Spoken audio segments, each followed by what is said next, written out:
Ito ang Presidential Broadcast Service. Radyo Pilipinas. Radyo Publiko Ng bagong Pilipinas para sa bagong Pilipino. Naghahatid ng mahahalagang balita at impormasyon na guugnay ng pamahalaan sa sambayanan. Tulay sa himpapawid ng serbisyo publiko. Radyo Pilipinas. Radyo Publiko. Ang boses ng Pangulo. Sa Iloilo, Radyo Pilipinas. 585. Oras sa Radyo Pilipinas, Philippine Standard Time, alas 8:01 sa aga. Nagapanguna nga balita sa syudad, sa mga banwa, sa probinsya sa Iloilo, kag kaingon nga mga probinsya. Mga pananawon sa likod sang mga balita. Inyo mabatian sa Radyo Pilipinas Iloilo News. Mga balita nga magasugata sa inyong nga aga. Ginbantayan, ginsunod, gintipon sang Radyo Pilipinas Iloilo News Team. Gikan sa hulot balitaan. Diretso sa inyong palamatian. Yarian! Radyo Pilipinas Iloilo News.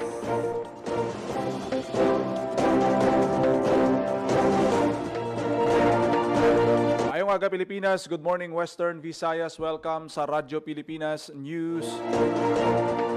Subong adlaw sang Martes, Hunyo 9, tuig 2026, ako ang inyo tagbalita, Jinel Baclay. Nagkaroon sa aton mga headline.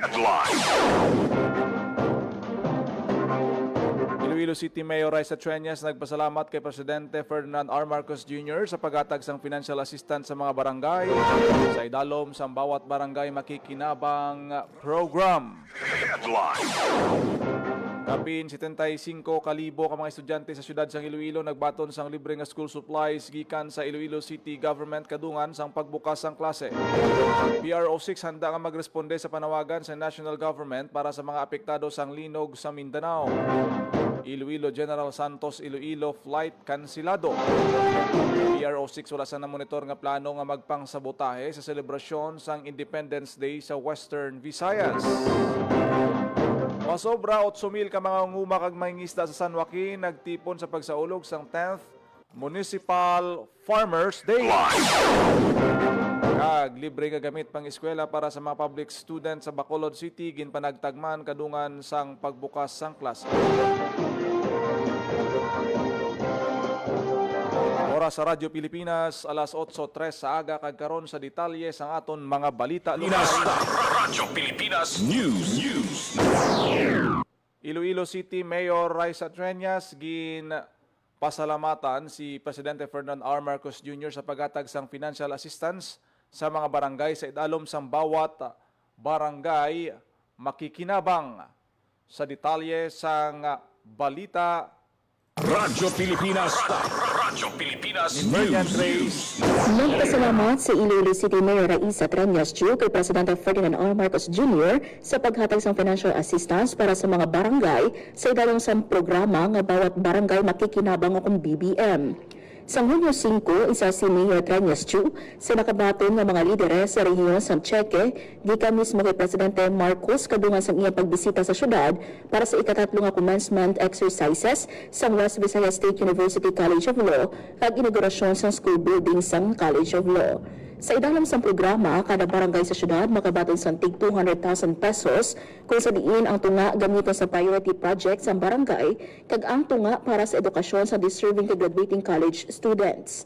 Dugang pa sang alkalde nga ang assistance nga ginhatag nagapamatuod nga ang handom para sa mas progresibo nga syudad ginasuportahan sang nasyonal nga gobyerno. Para sa Bagong Pilipinas, Mayan Grace Aranyata, Radyo Pilipinas, Radyo Publiko. Radyo Pilipinas News. 75,000 ka mga estudyante sa Iloilo City nagbaton sang libre nga school supplies halin sa Iloilo City Government. Radyo Pilipinas. Nagapanumbalik sa balita si Marian Grace Aranyata. Makabaton sa libre nga school supplies ang kapin 75,000 nga estudyante halang kindergarten tugtog senior high school sa syudad sang Iloilo gikan sa city government. Gimpahayag ni Iloilo City Mayor Raisa Treñas Chu nga ang pagpanagtag sang libre nga school supplies pamaagi sang city government nga buligan ang mga ginikanan nga nagapangatubang sang pinansyal nga pagpanghangkat sa school supplies sang ila kabataan. Ang pagpanagtag sang school supplies kabahin sang initiative to share kits that uplift learners upon school program sang city government. Kadungan sa pagbukas sang school year 2026 to 2027 sa mga pampubliko nga buluthuan sang Lunes, Hunyo 8, ginpangunahan ni Mayor Treñas Chu ang pagpanagtag sang school supplies sa 3 ka buluthuan. Una nga nagbisita ang alkalde sa Iloilo City National High School kung sa diin may 6,522 ka mga estudyante ang nakabenepisyo. Nagpadulong man si Mayor Treñas Chu sa Ramon Avancenia National High School nga may 3,578 ka learners kag Mandurriao National High School nga may 3,430 naman ka learners. Ini nga program malapit gid sa akon. Kaya ang ban ko, kung isa ka kailoy, ano ang kinahanglan mo preparahan? School supplies ang bata mo, uniform, sapatos, ano pa gid? Allowance, kag pagkaon. Bilang iloy sa syudad, hanggang mo ano ang pwede na mabulig para sa mga ginikanan diri. Gani, nagpadungdong kita sa program na makabulig kag para makabenepisyo man ang aton nga mga learners, amoy na nga may ara kita free school supplies program kaupod ang Iloilo City Government. Nabatyan ang kamay sang pahayag ni Mayor Treñas Chu. Samtang nagpabutyag naman si Iloilo City National High School Principal Alpha Hava sa iya pagpasalamat sa alkalde sa paghatag sang school supplies nga suno sa iya makabulig sa mga learner. Lakip sa ginhatag sa syudad ang notebooks, ballpen, ruler, papel, glue kag iban pa. Kaupod ni Mayor Treñas Chu sa pagpanagtag sang school supplies ang pila ka mga konsehal sang syudad. Para sa Bagong Pilipinas, Maran Grace Arañata, Radyo Pilipinas, Radyo Publiko. Radyo Pilipinas. Radyo Pilipinas News. Ilang sabat sa mabaskog nga linog nga nagtayog sa Mindanao, nakahanda ang Police Regional Office 6 o kon PRO 6 sa pagresponde sa direktiba ni Presidente Ferdinand R. Marcos Jr. kag sa national government para sa madasig nga pagbulig sa mga apektado nga residente. Suno kay PRO 6 Director General Randolph Tuanyo, ginpataas ang kahandaan sa monitoring kag operational readiness ng PRO 6 agud masiguro ang seguridad sang ilang mga kapulisan kag makapadayon sa pagsuporta sa mas masangkad nga disaster response efforts sang gobyerno. Aktibo man ang koordinasyon sang PRO 6 sa nagkalain-lain nga ahensya sang gobyerno agud makabulig sa paghatag sa nagakaigo nga impormasyon kag kinahanglanon nga suporta sa mga apektado nga lugar. Ginpahayag man sang opisyal nga handa ang ilang mga police units sa posibleng evacuation assistance, humanitarian assistance kag iban pa nga bulig kung kinahanglanon. Padayon nga makigangot ang PRO 6 sa mga natungdan nga ahensya agud masuportahan ang madasig organisado kag epektibo nga pagresponde sa sitwasyon. Radyo Pilipinas. Radyo Pilipinas News. Iloilo General Santos Iloilo flight kansilado kasunod sa nagluntad nga linog. Radyo Pilipinas. Radyo Pilipinas. Sa detalye sang balita ni Hope Torichante. Kanselado sa bunga Hunyo 8 ang biyahe sang eroplano sa Cebu Pacific na may ruta Iloilo General Santos Iloilo bangod sang magnitude 7.8 nga linog nga nagluntad sa Mindanao. Ini ang ginanunsyo sang tagdumalahan sang Cebu Pacific alauna sang hapon pahayag sang airline nakapagwa naman sila sang aviso sa mga apektado nga pasahero pinaagi sa ila ginhatag nga electronic mail. Ginpangabay naman sang Cebu Pacific ang mga pasahero nga lantawon ang status sang ila flights sa website sang airline. Para sa Bagong Pilipinas, Hope Trichante, Radyo Pilipinas, Radyo Publiko. Radyo Pilipinas. Radyo Pilipinas News. Nagpabilin nga alerto ang Police Regional Office 6 sa mga posibleng magsabotahe sa selebrasyon sa Independence Day sa Western Visayas. Suno kay PRO 6 Chief Director General Randolph Tuanyo, nakatutok ang intelligence unit sang kapulisan agud ma-monitor ang anuman nga plano nga pagpangsabotayo kung pagtublag sa selebrasyon. Sa karon wala sa na-monitor ang kapulisan nga destabilization plot apang wala nagakumpiyansa ang pamunuan sang PRO 6 kag padayon ang pagbantay sa bugos nga Western Visayas. Padayon naman ang pagpanghanda sang PRO 6 sa selebrasyon sang Independence Day sa maabot nga Biyernes Hunyo 12. Radyo Pilipinas. Radyo Pilipinas News. Masobra 8,000 ka mga mangunguma kag mangingisda sa San Joaquin nagtipon sa pagsaulog sang 10th Municipal Farmers Day. Radyo Pilipinas. Radyo Pilipinas. Sa balita ni JP Herbas. Nagtipon na masobra 800 ka manguma kag mangisda sa San Joaquin, Iloilo. Agud isaulog ang ikapulo nga Municipal Farmers Day. Ang aktibidad ginorganisa sa San Joaquin Municipal Government sa pagpanguna sa Municipal Agriculture Office. Katuyan sa aktibidad nga kinalahon ang importante nga kontribusyon sa mga manguma kag mangingisda sang banwa sa pagpasanog sa agrikultura samtang ginadala palapit sa ila ang nanuaytuhay nga serbisyo nga pang-agrikultura. Isa sa mga aktibidad sa selebrasyon ang bulig sa mangunguma. Ginpasangkad nga Agri-Services Caravan sang Department of Agriculture, Western Visayas. Para sa Bagong Pilipinas, JP Harvas, Radyo Pilipinas, Radyo Publiko. Radyo Pilipinas. Radyo Pilipinas News. Libre nga gamit pang eskwela para sa mga public school students sa Bacolod City ginpanagtagman sang city government kadungan sang abre klase. Radyo Pilipinas. Radyo Pilipinas. Report. Sa detalye sang balita ni JP Ginpanagtagda kadungan sang abre klase ang mga libre nga gamit pang eskwela sa mga public school students sa Bacolod City. Sa idalom sang programa sa Bacolod City Government, ang mga estudyante halin sa kinder tubtub grade 6 ginhatagan sang backpack, notebooks, writing pad, lapis kag ballpen.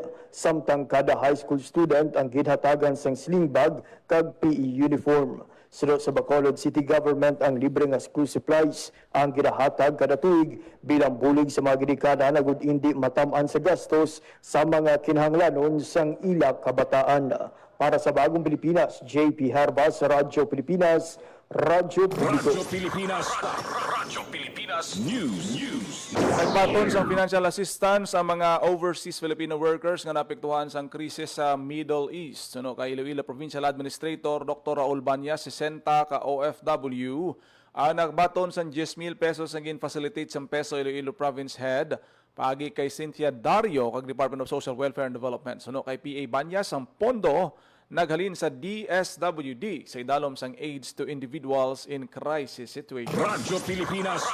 Radyo Pilipinas News. Probinsya sang Antique nagiwat sang international nga paghanas sa humanitarian response kag disaster preparedness.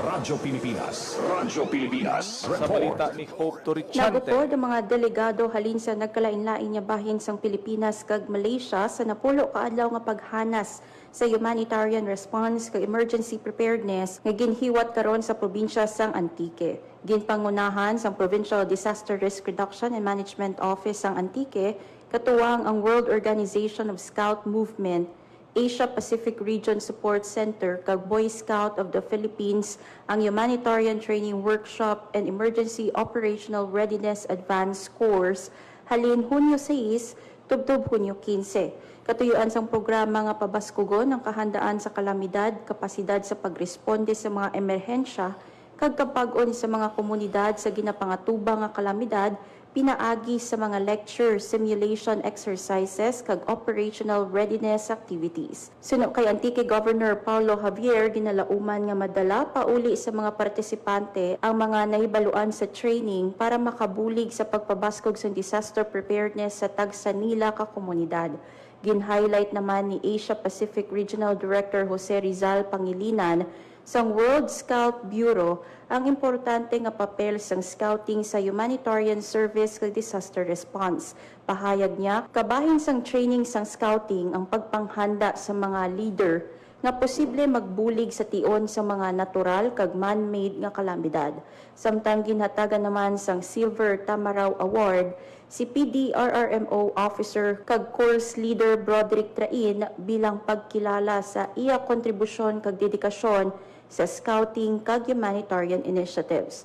Para sa Bagong Pilipinas, Hope Torrichante, Radyo Pilipinas, Radyo Publiko. Radyo Pilipinas. Radyo Pilipinas News. Arestado sa Regional Anti-Cybercrime Unit 6 ang isa ka lalaki sa isa ka entrapment operation sa San Jose Antique. Ginkilalang suspect o kunang suspect nagaedad 22 anyos, third-year college student sa San Jose Antique, samtang ang biktima nagapangidaron sa 18 anyos kag isa ka incoming first-year college student. Suno kay Police Colonel Richard Habawel, Chief sang Regional Anti-Cybercrime Unit 6, nag-ugat ang operasyon sa reklamo sang biktima nga gusto na kuntani magbulag sa iyang nobyo, apang sa baylo batonon ang pangabay, ginpahog siya nga ipalapta ang explicit videos kag photos sini. Sa dugang nga pagpangusisa sang kapulisan, apat na katuig ang relasyon sang duha. Sa nabaton nga reklamo nagpatigayon sang operasyon ng kapulisan, kag nadakpan ang sospek. Nagapangatubang ini sang kaso nga grave coercion kag violence against women and children ang iya atubangon. Nagpangabay naman si Habawel sa publiko nga hindi gid magpa-video sang ila intimate moments agud malikawan ang kaangay sini nga hitabo kag para man sa ila safety and security. Radyo Pilipinas. Radyo Pilipinas News. Estudyante nga ginpahayag nagpost ang binutig nga class suspension sa Bacolod City, ginpatawag sang principal sa una nga adlaw sang klase. Radyo Pilipinas. Radyo Pilipinas. Sa detalye sang balita ni JP Ginpatawag sa Principal's Office ng isa ka estudyante sa Bacolod City nga ginpahayag nagpost ang binutig nga impormasyon nga wala sang klase sa syudad sang Lunes, Hunyo 8 nga muman ang unang adlaw sang school year 2026-2027. Kaupod sa nasambit nga estudyante ang iya Iloy nga nagdepensa nga nahak ang Facebook account sang iya nga bata. Suno sa Bacolod City Government, ipaidalom sa disciplinary action ng estudyante agud hindi na masulit pa ang natabo. Ginbanomdom sa lokal nga pangaluhan nga may salabton ang sinuman nga hungod nga nagapalapta sa mga fake news o kung sayop nga mga impormasyon. Para sa Bagong Pilipinas, JP Harvas, Radyo Pilipinas, Radyo Publiko. Radyo Pilipinas. Radyo Pilipinas News. Mga PUV drivers sa Isla Sang Boracay ginpaidalom sa surprise drug test sa Oplan Harabas sang LTO kag PDEA. Radyo Pilipinas. Radyo Pilipinas. Sa detalye sang balita. Nagpatigayon sang Oplan Harabas Surprise Drug Testing and Land Transportation Office Region 6. Kabuilog ang Philippine Drug Enforcement Agency ACLA na sa mga public utility vehicle drivers kag operators sa Isla Sang Boracay bilang paghanda sa pagbukas ang klase. Nagpaidalom sa random drug testing ang 178 ka mga drivers sa mga transport terminal sa isla. Suno sa LTO Region 6, nagnegatibo naman ang resulta sa drug testing kag negatibo sa illegal nga droga ang mga drivers. Pag isiniwat na siguro nga maayong ila kondisyon labi pa sa pagpamasahero, subong nga nagsugod na ang klase. Para sa Bagong Pilipinas, General Baclay, Radyo Pilipinas, Radyo Publiko. Radyo Pilipinas. Radyo Pilipinas News. Masobra 10,000 ka aplikasyon na tigayon nga maproseso sa ginhiwat nga ERB hearing sang Iloilo City COMELEC. Radyo Pilipinas. Radyo Sa Pilipinas. detalye sang balita. Iyara sa 10,356 ka mga applications ang natigayon ng proseso sa giniwat nga Election Registration Board hearing sa COMELEC Iloilo City. Ginalagipan ini sa mga aplikasyon sa new registration, transfer of municipality and outside city, transfer from foreign post to local, change of name, correction of entries kag reactivation. May kabilutan naman nga 242 ka positions to application ang gin-deliberate sa board halin sa Hunyo 1 tubtub 4. Ang hearing ang gipaunahan ni ERB Chairperson Attorney Will Arsenio upod sa mga ERB members sa Sunday Miss Cherry Ampig sang Local Civil Registrar Iloilo City, Dr. Mariluz Dos Reyes, Coast Division Superintendent Iloilo City, Mr. Pablo Luis Espinosa, kag Miss Lesville Teresa Abogado gikan sa Office of the Congresswoman ni Congressman Jamjam Baronda, kag lakas CMD Party, Miss Maria Teresa Oy sang Office of the City Mayor Raisa Trenyas.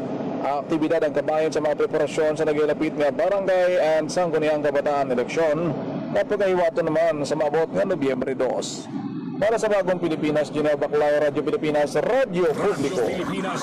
Radyo Pilipinas News. Department of Labor and Employment Region 6 nag-turnover sang commodity store project sa persons with disabilities nga benepisyaryo sang DOLE Integrated Livelihood Program sa Capiz. Radyo Pilipinas. Radyo Pilipinas. Sa detalye sang balita ni Marian Grace Erenieta. Gin-turnover sa Department of Labor and Employment Regional Office 6 pinagi sa Capiz Field Office ang Commodity Store Project below 500,000 pesos sa 19 ka persons with disabilities sa PWD sa Pilar, Capiz.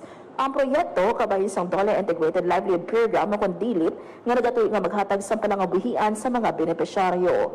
Ginpangunahan ni Attorney Maria Aileen Valacchio Pueblo, Dole 6 Capiz Field Office Head ang pag-turnover sang livelihood inputs nga nagaserbe nga oportunidad sa PWD beneficiaries nga pakamaayuhon pa ang ila palangabuhian kag suportaran ang ila pamilya. Ang municipal government naman naghatag sa designated area agud magtukod kung maka-operate ang store sa mga benepisyaryo. Ang proyekto nakalinya man sa Bagong Pilipinas Vision ni Presidente Ferdinand R. Marcos Jr. nga nagasiguro nga wala sang Filipino ang mabilin sa pag-umwan. Para sa Bagong Pilipinas, Juan Grace Arañata, Radyo Pilipinas, Radyo Publiko. Radyo Pilipinas. Radyo Pilipinas News. Ginpadunggan sa Iloilo Provincial Government pinaagi sa Human Resource Management and Development Office o kung HRMDO ang 3 ka empleyado nga nagatag sang malaba nga panahon sa ila pagserbisyo sa probinsya antes magretiro.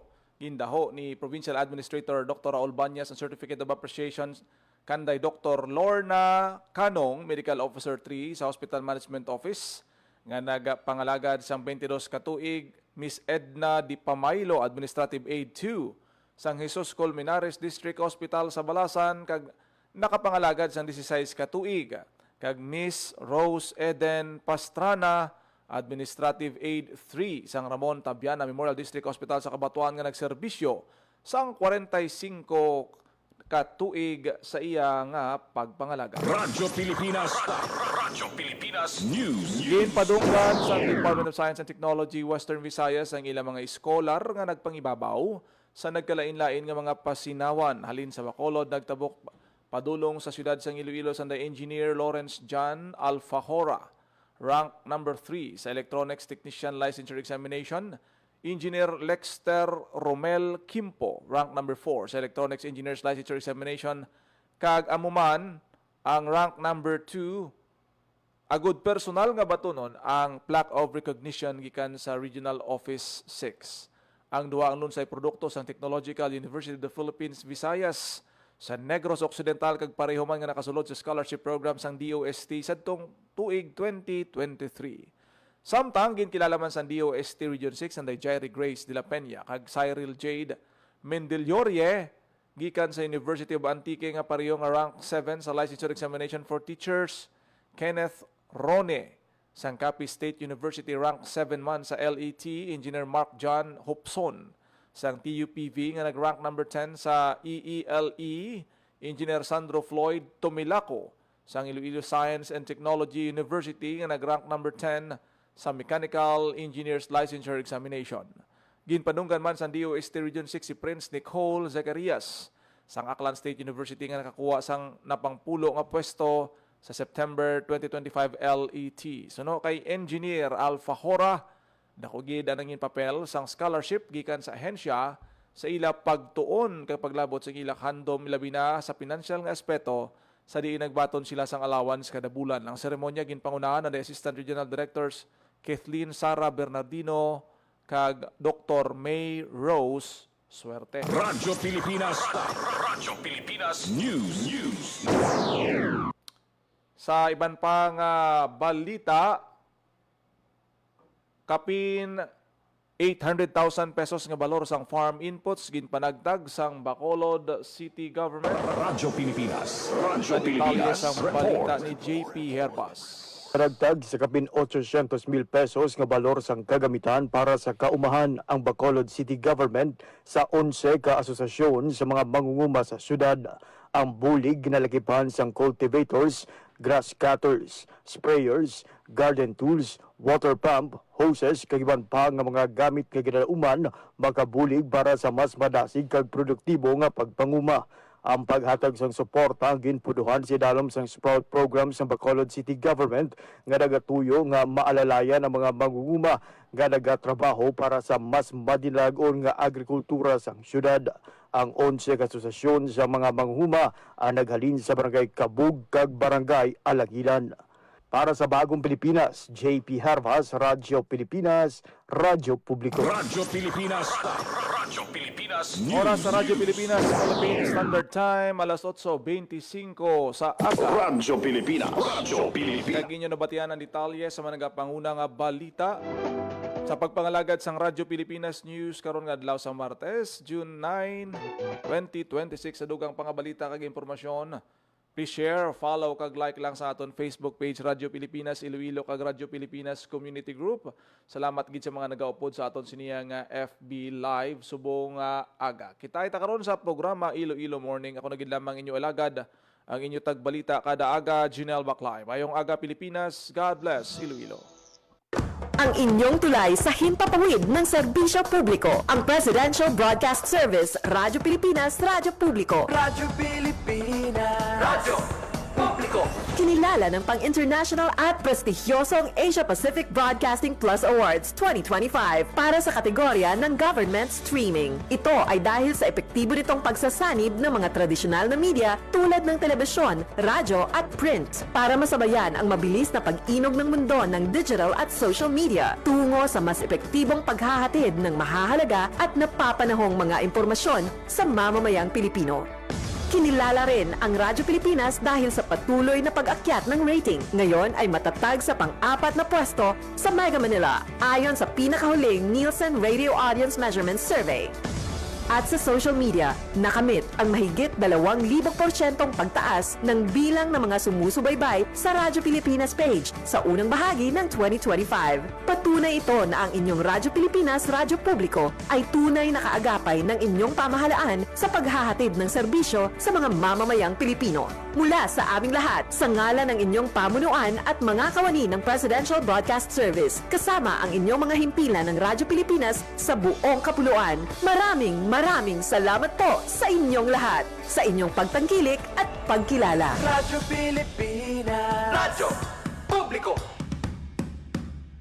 Maging